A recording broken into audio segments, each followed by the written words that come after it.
This tunnel being cut through the high Himalayan mountains by India is intended to facilitate troop movement in its northeastern state of Arunachal Pradesh that is also claimed by China. 3 years after a bloody clash between Indian and Chinese troops, thousands of kilometers away along their disputed border in Ladakh, tensions are simmering in this region. In December, troops from both sides engaged in scuffles along the Arunachal Pradesh border. Last month, China renamed 11 places in Chinese in the disputed state, which it refers to as South Tibet. While India rejected the move, China said it was completely within the scope of its sovereignty. In India, there are fears that this largely Buddhist region has become a new flashpoint between the nuclear-armed neighbors.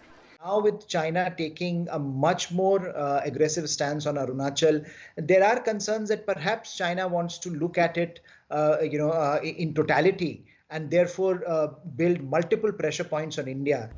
Besides building roads and tunnels in the region, India has also launched a $570 million program to develop border villages. The projects have started as China ramps up military and civilian infrastructure along its border. That includes construction of villages. Indian Army Brigadier N.M. Bendigeri, who commands troops in the region, spoke to news agency AFP last month.